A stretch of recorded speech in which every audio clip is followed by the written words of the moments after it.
C'est-à-dire que peut-être que dans la médecine traditionnelle, on a l'habitude de donner un médicament, mais que ce n'est pas le médicament qui agit, c'est l'information qui l'amène sur l'eau du corps. Voilà, donc là on a des expériences qui sont très claires. Et bien, devinez ce qui se passe. Il y a des gens qui disent que les expériences sont mal faites. Pour ne pas sacrifier la théorie, ils en arrivent à dire que c'est l'expérience qui est fausse. Ça, c'est pas scientifique. Et ça m'énerve. Parce que en science, l'expérience doit toujours avoir la primauté sur la théorie des modèles qu'on peut en tirer. Voilà donc le conseil qu'on peut donner à tous ceux qui veulent continuer. Alors c'est vrai en médecine, mais c'est vrai aussi en agriculture. Moi je travaille par exemple avec un musiniériste, comme ça qui se définit, il s'appelle Jean Toby.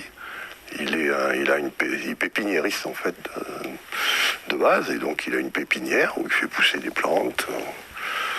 Et on est en train de travailler, on exploite l'idée de Luc Montagnier.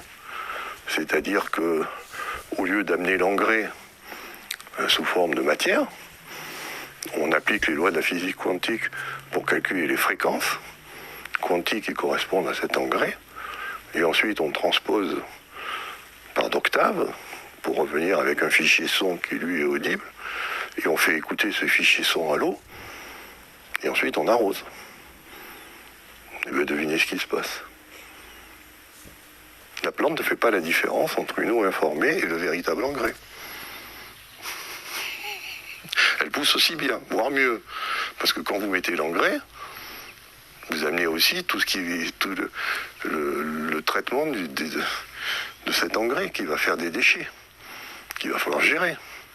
Quand vous amenez juste le son et l'information avec l'eau, vous amenez l'eau dont la plante de toute façon a besoin, et vous amenez le son qui lui permet de savoir ce qu'elle a à faire. Il n'y a pas de déchets. Donc on est ça. Moi, si j'étais agriculteur, je regarderais ça à fond. Hein. Parce qu'on a un moyen, justement, d'être intéressé. Moi, j'avais une plante, là, tu peux la filmer, à l'intérieur, c'est Spati. Elle ne voulait pas fleurir. Rien à faire. Je l'ai eu pendant 3 ans, aucune fleur. Alors que c'est un spatifilone qui ne demande qu'une chose, c'est la fleurir. Alors, je ne sais pas ce qu'elle avait comme blocage.